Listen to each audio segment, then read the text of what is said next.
The massive crystal chamber floated in space like a giant diamond, catching starlight from 3 different suns. Inside this structure that humans called the Galactic Council, 12 different alien species had gathered to decide the fate of worlds. Admiral Jake Morrison stood at the human delegation table, his dark blue uniform crisp and clean. Next to him, Ambassador Lisa Carter adjusted her silver badge while Defense Coordinator Don Phillips checked his datapad one last time. The chamber buzzed with alien voices speaking in dozens of languages. Through universal translators, the Zephyrians hissed softly among themselves, their snake-like bodies coiled in ornate chairs designed for their species. Across the room, the insect creatures of the Hive Collective clicked their mandibles in what humans had learned was their version of laughter. Above them all, the energy beings called ethereals flickered like living flames inside their containment suits. At the center of the chamber sat Chairman Mordick, an ancient creature that looked like a cross between a tree and a spider.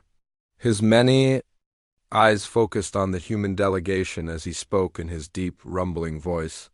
The translator in Morrison's ear converted the alien words into English with perfect clarity. The matter before us today concerns the Kepler system mining rights. Chairman Mordick announced. High Chancellor Vexstar of the Zephyrian Empire will present their claim first. The Zephyrian leader rose from his coiled position, his golden scales catching the chamber's artificial light. Vexstar was over 8 feet tall when fully extended, and his voice carried the authority of someone used to being obeyed. Honored Council members, the Zephyrian Empire laid claim to the Kepler system minerals over 3,000 years ago. Our ancient star charts clearly show our territorial markers in that region. These upstart humans arrived merely 50 years ago and, now dare to challenge our rightful ownership.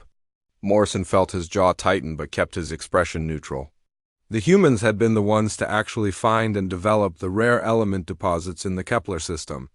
They had built the mining stations, trained the workers, and created the technology that made extraction possible. But according to galactic law, ancient claims took precedence over actual development. Ambassador Carter leaned forward to speak into her microphone. Honored Chairman, while we respect the Zephyrian Empire's historical presence in that region, Earth's colonies have invested billions of credits and 15 years of labor into making those mines operational. Our people live and work in that system. Surely actual development and habitation should carry some weight in this decision. A chorus of alien voices erupted across the chamber. The Hive Collective's representative, a creature that looked like a walking mantis wearing robes, chittered rapidly. The young species seeks to profit from superior beings' ancient territories. This sets dangerous precedent for galactic order. The ethereal conclave spokesperson, a being of pure energy contained in a humanoid suit, added their thoughts in a voice like wind chimes.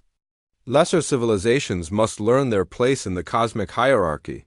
Humans have been granted more consideration than their development level warrants.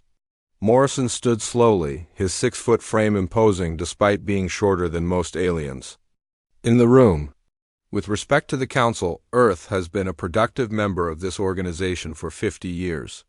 We have contributed technology, resources, and military support whenever asked. Our mining operations in the Kepler system provide rare elements that benefit every species represented here. High Chancellor Vexstar S. Serpentine head turned toward Morrison with obvious disdain. Human Admiral, your species arrived in this galaxy yesterday compared to our civilizations. You speak of contributions, but what you call progress, we call the fumbling attempts of primitives. The Zephyrian Empire was exploring space when your ancestors were still living in caves. The insult hung in the air like a physical presence. Morrison could feel the eyes of every delegate on him, waiting to see how the human would respond to such an open display of contempt. Around the chamber, alien faces showed various expressions of amusement, agreement, or carefully hidden interest. Perhaps, Morrison said quietly, but we're the ones who figured out how to extract trilithium from crystalline matrices without destroying the surrounding rock formations. We're the ones who designed the quantum processors that run your communication networks. And we're the ones who developed the tactical software your military fleets depend on for coordination. The chamber fell silent. Even the constant background hum of alien conversation stopped as Morrison's words sank in. These were uncomfortable truths that the alien species preferred not to acknowledge publicly. Chairman Mordek's many eyes blinked in sequence, a sign that humans had learned indicated displeasure. Admiral Morrison, while human technical contributions are noted, this council operates on principles far older than your species' spacefaring history. Ancient territorial claims form the foundation of galactic law and order. Then let us vote, Vextar declared, clearly confident in the outcome. All in favor of recognizing Zephyrian territorial sovereignty over the Kepler system mining rights. One by one, alien hands, claws, tentacles, and appendages rose across the chamber. The Zephyrians voted for themselves, naturally. The Hive Collective supported their allies without hesitation. The ethereal conclave, the crystalline assembly, the void swimmers, the metal singers, the gas dancers, the stone shapers, and even the usually neutral peaceful gardeners all raised their voting appendages. Morrison counted 9 votes in favor. Only the wandering merchants, the deep thinkers, and Earth opposed the measure. It was not even close. The motion passes, Chairman Mordek announced. The Kepler system mining rights are hereby transferred to the Zephyrian Empire. Additionally, Earth owes reparations for illegal extraction activities in the amount of 50 billion galactic credits to be paid within 1 standard year. The words hit Morrison like a physical blow. 50 billion credits would bankrupt Earth's Colonial Development Fund and force the abandonment of dozens of human settlements across the galaxy. It was not just a legal judgment, but a deliberate attempt to cripple human expansion. Morrison looked around the chamber at faces that showed satisfaction, indifference, or barely concealed glee at humanity's defeat. These beings had pretended to be allies and partners for 5 decades, while secretly viewing humans as nothing more than useful servants who had grown too ambitious. Without saying a word, Morrison began removing items from his uniform. First came the Golden Council insignia that marked him as Earth's military representative. Then the silver star that indicated his status as voting member. Finally, the blue ribbon that showed Earth's commitment to galactic peace and cooperation. Each item hit the polished floor of the chamber with a small metallic sound that seemed to echo much louder than it should have. Beside him, Ambassador Carter was doing the same thing, removing her diplomatic credentials and ceremonial badges. Don Phillips followed suit, his face grim but determined. "What is the meaning of this display?" Chairman Mordek demanded, his voice rising to a rumble that made the crystal walls vibrate slightly. Morrison straightened his now plain uniform and looked directly at the alien leader. "Earth withdraws from the Galactic Council, effective immediately. We will no longer participate in this organization or recognize its authority over human affairs." The chamber erupted in chaos. Alien voices rose in a cacophony of outrage, disbelief, and threats. Several delegates were on their feet, gesturing wildly and shouting in their native languages. The universal translators struggled to keep up with the flood of angry words. "You cannot simply leave," Vextar hissed, his serpentine body coiled in agitation. "No species has ever withdrawn from the Council. The Galactic Charter does not permit such action." "The Galactic Charter," Morrison replied calmly, "was written by civilizations that clearly believe might makes right and age grants unlimited privilege. Earth chooses not to be bound by such principles." Chairman Mordek's ancient voice cut through the noise like a blade. "Admiral Morrison, you do not understand what you are doing. No species survives alone in this galaxy. Without council protection, Earth will face economic isolation, military threats, and technological stagnation. Reconsider this foolish course before it is too late." Morrison picked up his datapad and headed toward the chamber's exit, followed by Carter and Phillips. At the massive doorway, he turned back to address the council one final time. "We'll see about that." The 3 humans walked out of the crystal chamber, leaving behind 50 years of diplomatic relationships and stepping into an uncertain future where Earth would stand alone among the stars. The quantum communication arrays across the galaxy hummed with urgent messages as news of Earth's withdrawal spread faster than light itself. On every civilized world, alien news networks interrupted their regular programming to announce the shocking development. The humans had actually left the Galactic Council, something no species had ever dared to attempt in over 10,000 years of recorded galactic history. President Amy Thompson sat in the secure bunker 300 feet beneath Washington, surrounded by her most trusted advisors.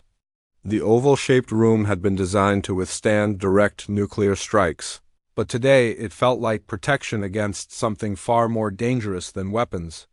The president's gray hair was pulled back in a tight bun, and her usually calm demeanor showed cracks of stress as she listened to reports from across human space. Secretary of Defense Carl Hayes stood at the main display screen, pointing to red markers that appeared faster than anyone could count them. Madam President, we're seeing immediate retaliation across all fronts. Alien trade vessels are turning away from our colonies without explanation. The Mercantile Federation has frozen all human accounts in neutral space banks. 3 of our deep space research stations report that alien supply ships have simply vanished from their scheduled routes. The president rubbed her temples where a headache was building. How bad is it, Carl? Bad enough, Hayes replied grimly. Our outer colonies have maybe 6 months of supplies if we can't establish new trade routes. The mining stations in the Tau Ceti system are completely cut off. And we're getting reports that alien customs officials are seizing human cargo ships at every checkpoint. Across the galaxy on the Zephyrian homeworld, High Chancellor Vextar addressed a gathering of his military commanders in the Golden Palace that had stood for 3 millennia. The Serpentine leader's satisfaction was obvious as he coiled around his throne, speaking to an audience of equally pleased subordinates. The humans have revealed their true nature at last, Vextar declared, his forked tongue flicking out to taste the air. They were always too proud, too ambitious for their own good. Now they will learn what happens to species that reject the natural order of things. General Sistar, the Zephyrian military commander, raised his scaled head. Chancellor, our intelligence reports suggest the humans are already feeling the effects of isolation. Their colony ships are returning to Earth space and their trade networks are collapsing. Perhaps we should consider a formal blockade to accelerate their inevitable surrender.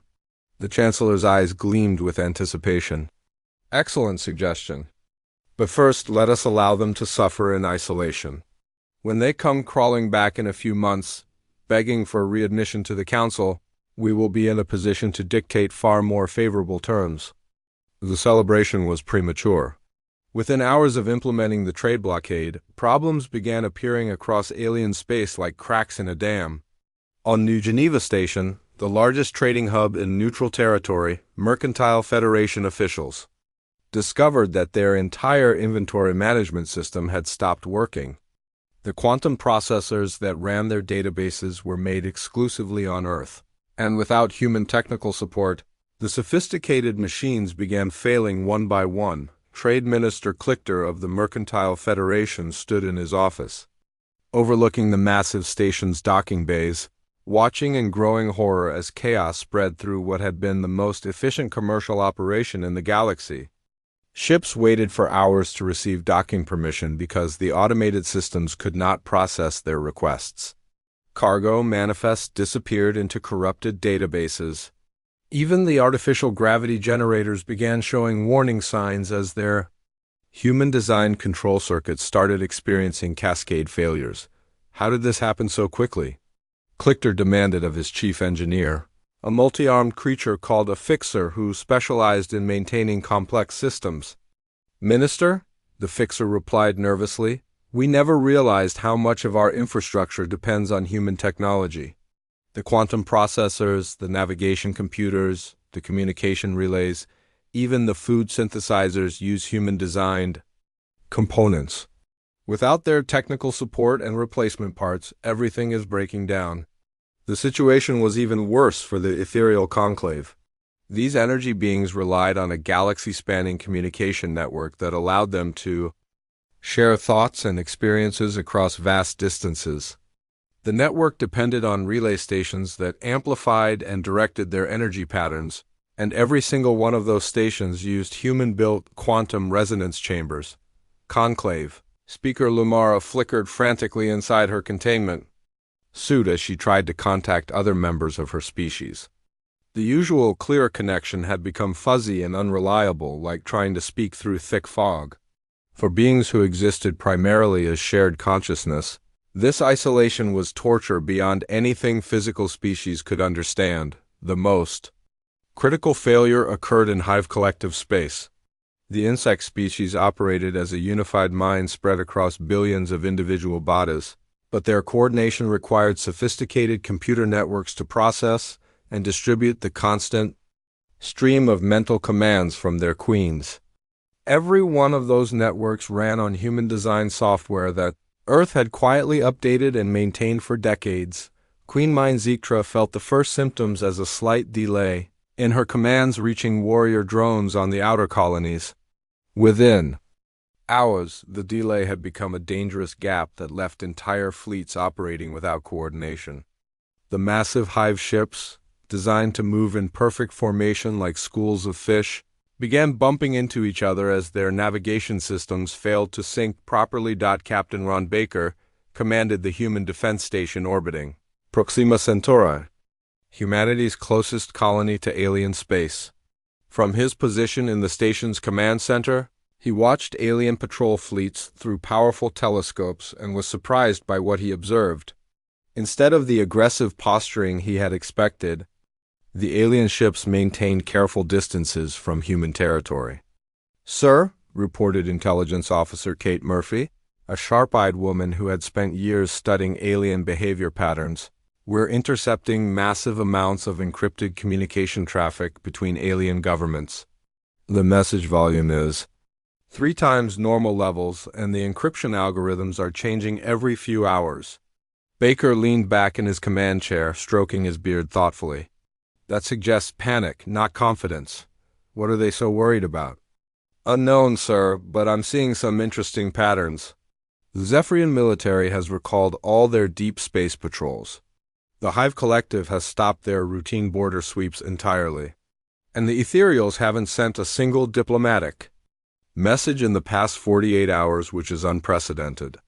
Meanwhile, on Earth, Chief Science Advisor Helen Brooks was implementing plans that had been developed in secret over many years. Protocol independence was a comprehensive strategy for making humanity completely self-sufficient, designed by paranoid planners who had never trusted the alien species entirely. Brooks stood in the main control room of Luna Base, Earth's moon-based industrial complex, watching as production lines shifted from civilian goods to military equipment. Automated factories that had been building luxury items for alien trade were now producing weapons, ships, and defensive systems at a rate that would have impressed even the warlike Zephyrians. "How long until we reach full military production?" Brooks asked her assistant, Dr. Sam Turner, who had been working non-stop since the withdrawal. 6 weeks for basic systems, 3 months for advanced weaponry," Turner replied, checking his data pad. "The good news is that we've been stockpiling rare materials for years. We have enough trilithium and quantum crystals to build a fleet. That would make the Council think twice about any aggressive moves." Back on the Zephyrian homeworld, the first cracks in Chancellor Vextar's confidence began to show. His military advisors brought increasingly disturbing reports about the Cascade failures affecting their technology. The Zephyrian war fleet, pride of their empire, was experiencing software malfunctions that left their ships vulnerable and uncoordinated. "How long until our technicians can replace the human systems?"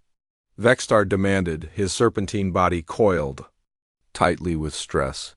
"Chancellor," replied Chief Engineer Morsick, "we estimate 18 months minimum. The human software is incredibly sophisticated, with millions of lines of code that integrate with every other system. Our best programmers are working around the clock, but human computer science is decades ahead of our own." The Chancellor's golden scales darkened with rage. "Impossible. Humans have been in space for barely a century.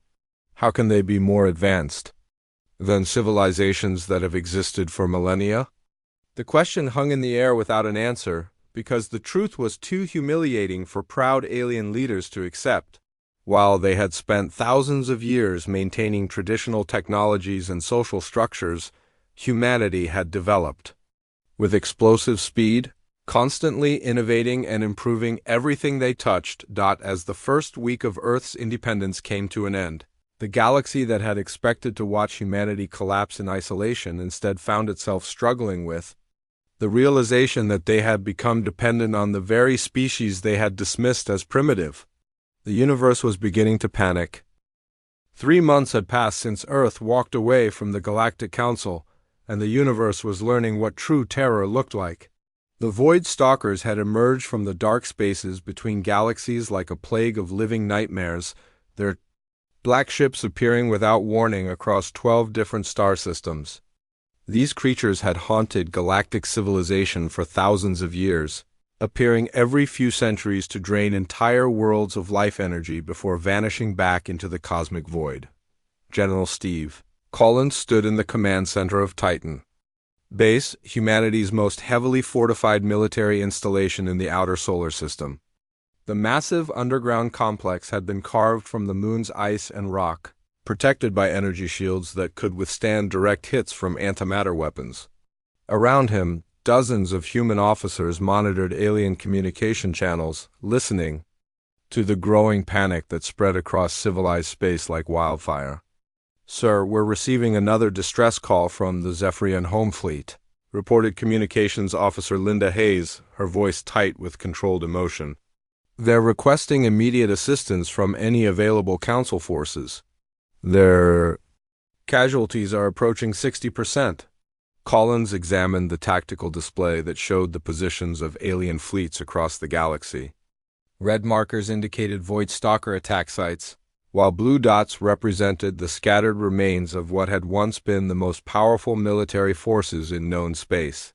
The picture was not encouraging for the aliens. "Any response from the other Council members?" Collins asked. "The Hive Collective is trying to coordinate a joint defense, but their command structure is still fragmenting without human software support," Hayes replied. "The Ethereal Conclave sent 3 energy squadrons towards Zephyrian space, but they lost contact an hour ago. The other species are either too damaged to help or have withdrawn their fleets to protect their own worlds." The Void Stalkers were unlike any enemy the galaxy had faced before.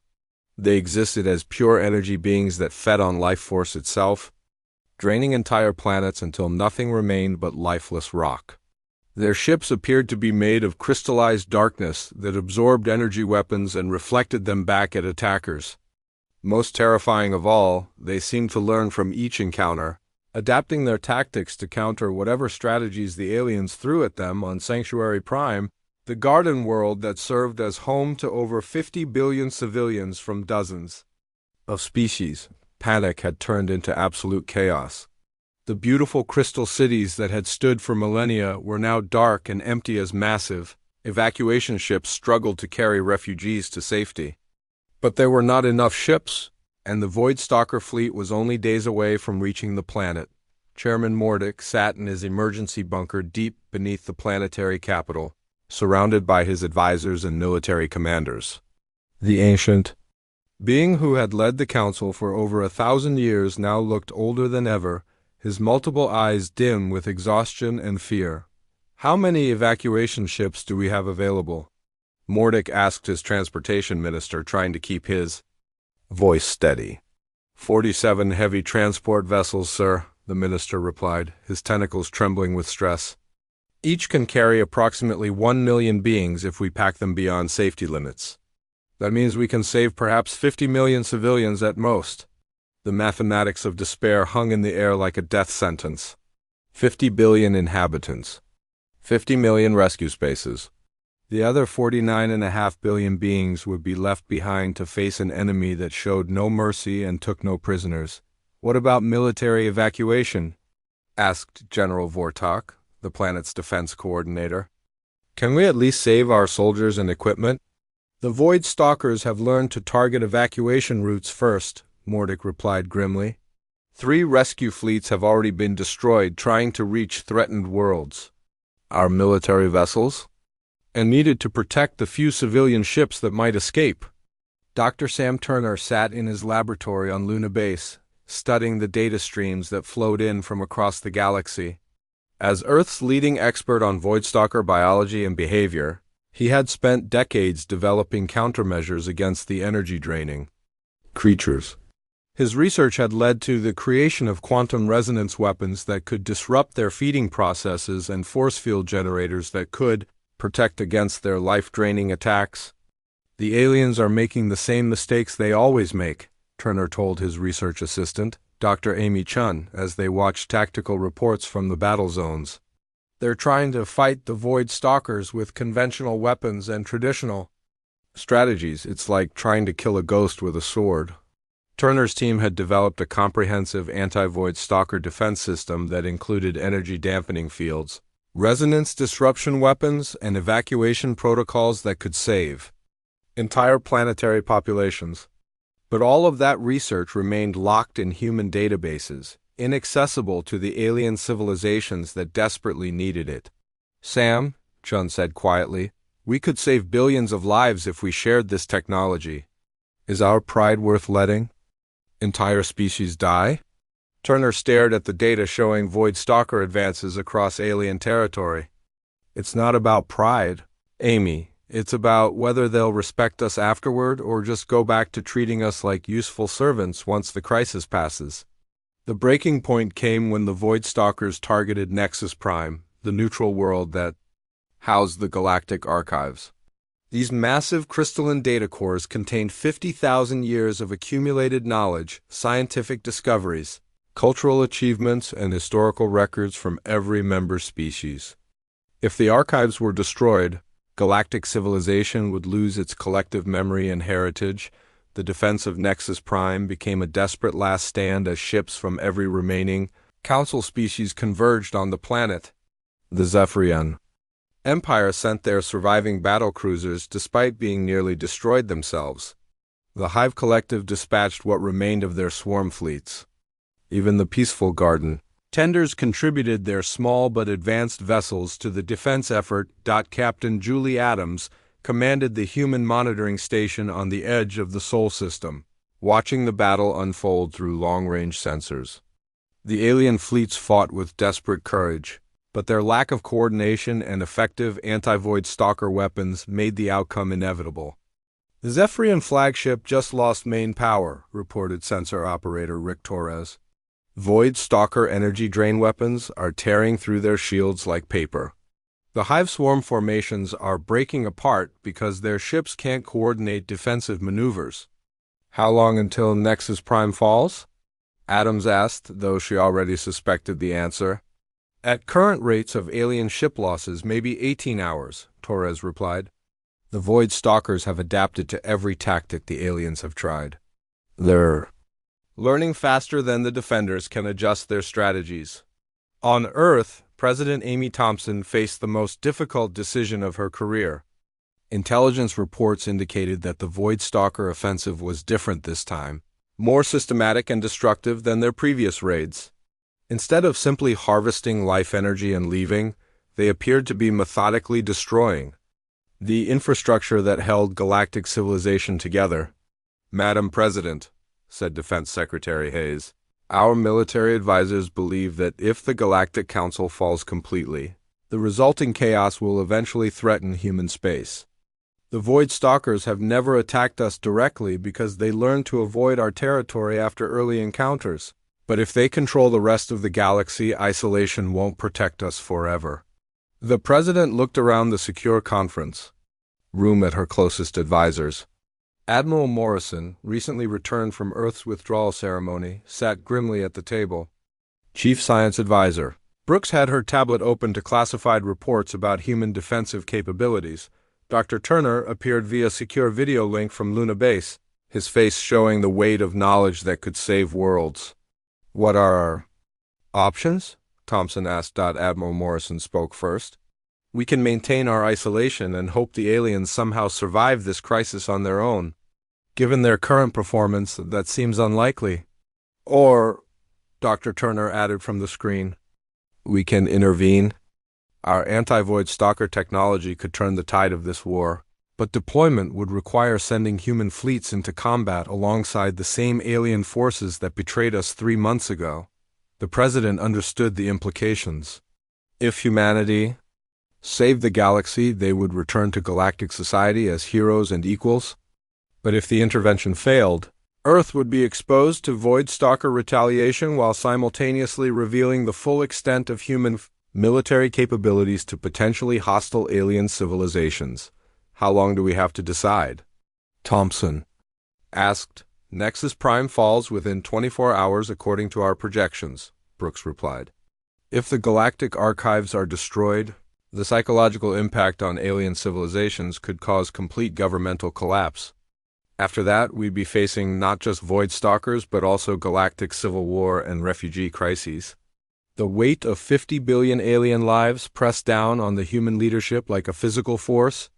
Outside the bunker, Earth continued its daily routine, unaware that their president was about to make a decision that would determine the fate of the entire galaxy.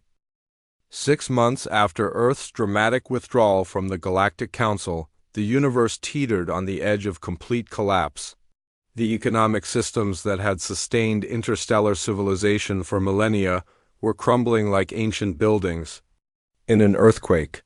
Without human logistics networks and efficiency protocols, trade routes that had operated smoothly for thousands of years now move goods at barely 20% of their previous capacity. Trade Minister Clichter of the Mercantile Federation stood in his office overlooking the new Geneva Station docking bays, watching the slow-motion disaster unfold before his eyes. Where once hundreds of ships had arrived daily in perfect coordination, now only a handful of vessels limped into port each week. The sophisticated scheduling systems that humans had designed and maintained for decades had failed completely, leaving captains to navigate by guesswork and hope. Minister, his assistant reported nervously, food shipments to the industrial worlds are now running 8 weeks behind schedule. The Crystalline Assembly is reporting widespread hunger riots, and the gas dancers say their atmospheric processors are failing without replacement parts that only Earth manufacturers produced. Clichter's multiple arms trembled as he absorbed this information. His species had built their entire economy around efficient trade, but efficiency required systems that apparently only humans truly understood. The irony was bitter beyond words. On the Zephyrian homeworld, Chancellor Vexstar faced a crisis that threatened to end his reign and possibly his life. The golden palace that had symbolized eternal Zephyrian power now echoed with angry voices as military commanders and civilian leaders demanded answers for the catastrophic failures that had befallen their empire. Chancellor, hissed General Siskar, his scales dark with fury, 3 more colony worlds have declared independence from the Empire. They claim we can no longer provide basic services or military protection. The Outer Rim territories are in complete chaos. Vexstar coiled more tightly around his throne, trying to project an authority he no longer felt. The Zephyrian War Fleet, once the terror of the galaxy, now struggled to coordinate simple patrol missions without human tactical software. Worse, their soldiers were deserting in massive numbers as word spread that human-built life support systems were failing throughout the Empire. What news from our attempts to replace the human technology? Vexstar asked, though he dreaded the answer. Our best engineers estimate another year before we can develop basic alternatives, General Siskar replied. The human systems are integrated into everything we do. Communications, navigation, weapons control, environmental systems, even food. Production relies on their designs. We never realized how dependent we had become. The situation was even more desperate for the ethereal conclave. These energy beings had existed as a unified consciousness for thousands of years, sharing thoughts and experiences across vast distances through their quantum communication network. But that network depended entirely on human-built relay stations. And without maintenance, the connections were failing one by one. Conclave speaker Lumara flickered weakly inside her containment suit, struggling to maintain coherent thought as isolation pressed in around her like a suffocating blanket. For her species, losing the connection to their collective consciousness was worse than death. It was like being trapped alone in an endless void while slowly forgetting who they had once been. The Hive Collective faced an equally terrifying fate. Queen Mind Zektra felt her control over billions of drone workers slipping away as the computer. Networks that carried her commands continued to degrade. Without constant coordination from the Queen Minds, individual drones began acting on their own instincts, leading to chaos in hive cities across the galaxy. Chief Tactical Analyst Beth Morgan sat in her monitoring station on Ceres Base, surrounded by screens displaying the slow-motion collapse of galactic civilization. As Earth's primary intelligence officer for alien affairs, she had access to communication intercepts from across known space, and the picture they painted was increasingly desperate. "The encrypted chatter is off the charts," Morgan reported to Admiral Morrison during their daily briefing. "We're seeing panic communications from every major alien government. The Zephyrians are discussing something called Operation Desperate Strike, which sounds like a military action. The Hive Collective is attempting to coordinate a joint fleet movement with the Ethereals, but their command structure is too fragmented to manage complex operations." Morrison studied the tactical displays showing alien fleet positions. Over the past month, ships from multiple species had been gathering near the galactic core, far from their usual territories. The buildup was chaotic and poorly organized, but the sheer number of vessels was concerning. "Any indication of their target?" Morrison asked. "Intelligence suggests they're planning some kind of coordinated assault on human space," Morgan replied. "But, sir, their communications are so disorganized that I'm not sure they could coordinate a successful attack on anything. Most of their fleets can't even maintain formation without human navigation software."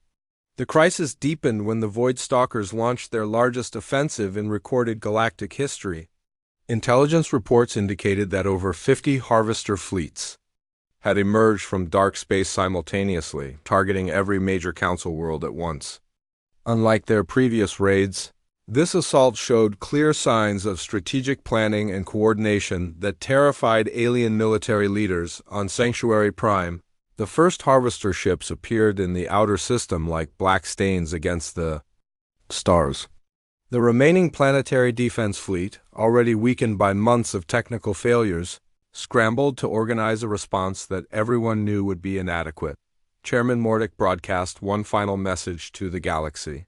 As enemy ships approached his world, the ancient leader's voice carried the weight of despair as he spoke into communication arrays that might soon be silenced forever. "Citizens of the galaxy," Mordick said, "the Void Stalkers have returned in greater numbers than ever before. Our defenses are broken, our fleets scattered, our technology failing. If any species possesses the knowledge to stop this ancient enemy, we beg you to act now before all that we have built turns to ash and darkness." The message was broadcast on every frequency, in every language, reaching across the entire galaxy, including the quiet worlds of human space. On Earth, President Thompson watched the alien leader's desperate plea with her cabinet, knowing that every word was directed at humanity, even though Earth was never mentioned by name. Dr. Turner's analysis of the Void Stalker offensive revealed troubling patterns that went beyond simple conquest. "Madam President," he reported via secure link from Luna Base, "this attack is different from all previous Void Stalker raids. They're not just harvesting life energy and leaving, they're systematically destroying infrastructure, communication, networks, and manufacturing facilities. It's as if they're trying to prevent galactic civilization from ever recovering." The implications were chilling. If the Void Stalkers succeeded in completely destroying the existing galactic order, the resulting chaos would eventually reach human space no matter how well defended Earth's territories were. Refugee fleets would pour into the Sol system, bringing with them desperation and potentially hostile intentions. "Our strategic analysis suggests that maintaining isolation is no longer a viable option," Admiral Morrison reported grimly. "If galactic civilization collapses completely, we'll face a refugee crisis that could overwhelm our defensive capabilities. Worse, the Void Stalkers might decide that a weakened galaxy is worth occupying permanently rather than simply raiding."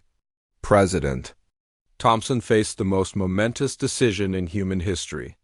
She could maintain Earth's proud isolation and hope that somehow the alien civilizations would survive their current crisis without human help. The alternative was to risk everything by deploying human fleets to save the same species that had recently treated humanity with such contempt. Chief Science Advisor Brooks presented the final piece of the puzzle. Madam President, our deep space monitoring stations are detecting unusual void stalker behavior near the galactic rim. Instead of retreating to dark space after each successful attack, they're establishing permanent bases in conquered systems. This suggests a fundamental change in their strategy from raiding to occupation. The weight of decision pressed down on the president like a physical force. Outside the secure bunker, ordinary humans went about their daily lives unaware that their leader was about to choose between the safety of Earth and the survival of galactic civilization itself. If we intervene, Thompson asked quietly, what are our chances of success? Against the Void Stalkers themselves, excellent, Admiral Morrison replied. Our anti-energy weapons and defensive systems are specifically designed to counter their abilities. The real question is whether we can trust the alien species to honor any agreements we make once the immediate crisis passes. The president looked around the table at her advisors, seeing the same mixture of determination and uncertainty in every face. The easy choice was isolation and safety for humanity. The right choice might doom Earth to repeating the same cycle of galactic crisis and human intervention for generations to come. President Amy Thompson stood before the emergency session of the Global Defense Council in the secure bunker beneath Geneva, her decision weighing on every person in the room. Through the reinforced walls, she could almost feel the collective breath of humanity being held as their leader prepared to announce a choice that would echo through history. Operation Lighthouse is authorized, Thompson declared, her voice carrying the authority of 8 billion human beings. We will not stand by and watch galactic civilization die, regardless of how they have treated us. Admiral Morrison, deploy all available fleets immediately. The reaction was instantaneous. Admiral Jake Morrison saluted crisply and activated his communication device. Across human space, military bases that had been quietly preparing for this moment suddenly burst into coordinated activity. The Earth Defense Fleet, more powerful than any alien government had imagined, began moving toward the chaos that had consumed the galaxy. Admiral Morrison commanded the operation from the bridge of the flagship Enterprise, a vessel that represented the pinnacle of human engineering and military design. The ship's quantum drives could outrun anything the aliens had ever built, while its energy disruption weapons had been specifically designed to counter Void Stalker technology that had terrorized the galaxy for millennia. All fleet commanders. Report ready, sir, announced Captain Julie Adams, Morrison's second-in-command.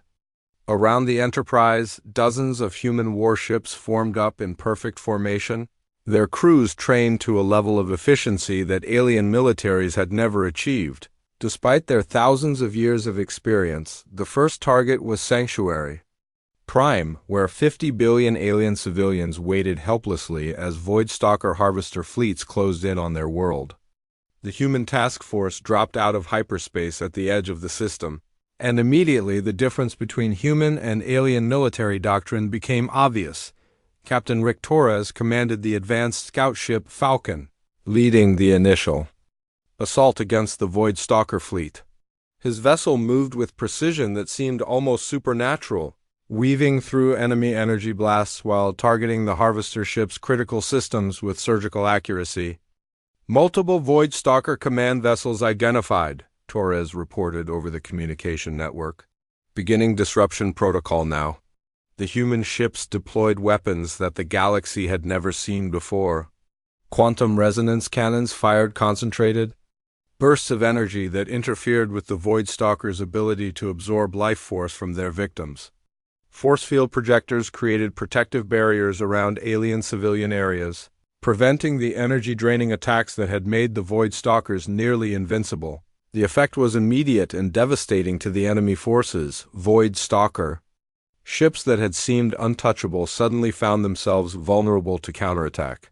Their energy absorption abilities, which had made them immune to conventional alien weapons, proved useless against human technology designed specifically to counter their feeding mechanisms on the surface of SciFiPrime. Marine Colonel Frank Stone led evacuation operations that saved millions of alien lives. His troops moved with efficiency that amazed the local populations, using portable shield generators and medical equipment far beyond anything the aliens possessed. Sir, we've established secure evacuation zones in all major population centers, Stone reported to Admiral Morrison. Casualty rates are 90% lower than projected thanks to our energy-dampening fields. The Void Stalkers can't drain life force through our protective barriers. The turning point came when Dr. Sam Turner's research team deployed experimental resonance weapons from specially equipped human ships. These devices created quantum interference patterns that disrupted the Void Stalkers' energy-based existence, causing widespread confusion and retreat among enemy forces. Admiral, Dr. Turner reported from his laboratory ship Endeavour, the Resonance. Weapons are exceeding all performance expectations. Void Stalker fleets are beginning coordinated retreats from every system where we've deployed the technology. For the first time in galactic history, they're actually afraid. The human intervention spread across 12 star systems simultaneously, with Earth's fleets arriving exactly when and where they were needed most. The tactical coordination was flawless, demonstrating a level of strategic planning that left alien military observers speechless with admiration and envy. Captain Nina Walsh commanded the rescue operations at Nexus Prime, where the galactic archives had been under direct assault for days. Her ship arrived just as Void Stalker forces breached the final defensive lines protecting 50,000 years of accumulated galactic knowledge and culture. All alien forces, this is Captain Walsh of the Earth Defense Fleet, she broadcast. On all frequencies, withdraw to minimum safe distance and prepare to receive humanitarian assistance. We're taking over defense of the archives. The response from alien commanders was immediate and grateful. Ships that had been fighting a hopeless battle for days suddenly found themselves protected by human vessels that made Void Stalker attacks seem almost trivial to counter. Within 72 hours of deployment, the human fleets had broken the siege of every major council world. The Void Stalker offensive that had threatened to end galactic civilization collapsed as enemy forces fled back to dark space, unable to cope with weapons and tactics they had never encountered before. The aftermath was unlike anything the galaxy had ever experienced. Alien leaders who had spent months mocking human capabilities now found themselves competing to broadcast messages of gratitude and desperate pleas for renewed cooperation. High Chancellor Vexstar of the Zephyrian Empire, his arrogance replaced by humble recognition of reality, addressed the galaxy from his damaged throne room. The Zephyrian Empire formally acknowledges the superiority of human military science and strategic thinking. We request permission to discuss terms for renewed cooperation between our species. Similar messages poured in from every alien government. The Hive Collective offered to share their most advanced biotechnology in exchange for human computer systems. The Ethereal Conclave proposed energy-sharing agreements that would have been unthinkable just days earlier. Even the proud Celestial Dominion admitted that their ancient civilization had much to learn from humanity. Chairman Mordick, broadcasting from the ruins of the old council chambers, made the most significant announcement of all. The Galactic Council as it existed is hereby dissolved. I propose the formation of a new galactic confederation with Earth as senior partner and humanity as guarantor of galactic security and prosperity. President Thompson's response was broadcast across the galaxy from the Oval Office, her words, carefully chosen to establish humanity's new position without unnecessary humiliation of former adversaries. Earth will rejoin galactic society as equals, not as subjects or overlords. The new confederation will be built on principles of mutual respect, fair trade, and shared defense against common threats. The terms of the new galactic charter reflected humanity's transformed status. Human colonies gained complete autonomy over their territories and resources. Earth's military became the backbone of galactic defense forces. Most importantly, the treaty included strict provisions preventing any species from being exploited or marginalized. Based on age of civilization or technological development, Admiral Morrison addressed the reformed Galactic Assembly from the same crystal chamber where humanity had walked away months earlier. His speech was brief but profound, explaining that Earth had not saved the galaxy for gratitude or power, but because protecting innocent life was simply the right thing to do. The measure of a civilization, Morrison told the assembled alien, delegates, is not how long it has existed or how much territory it controls, but how it responds when others need help. Humanity chooses to be a civilization that stands up for those who cannot stand up for themselves. The reconstruction of galactic civilization began immediately, but this time with human leadership and principles guiding the effort across devastated worlds. Human engineers worked alongside alien specialists to rebuild better and stronger infrastructure. Human doctors and teachers spread throughout the galaxy not as conquerors but as partners in creating a truly united galactic community. The final scene showed something that had never existed before in galactic history. Integrated schools where children from dozens of species learn together using educational methods developed by human pedagogists. In research laboratories, human and alien scientists collaborated as equals on projects that would benefit everyone. On worlds still recovering from Voidstalker attacks, humans and aliens worked side by side to rebuild communities that were stronger and more resilient than before. Earth's withdrawal had forced the galaxy to confront its own weaknesses and prejudices. Humanity's return offered something no alien civilization had ever provided: hope for a future where all species could thrive together among the stars, protected by the moral courage and innovative spirit of the beings who had once been dismissed as primitive newcomers to galactic civilization.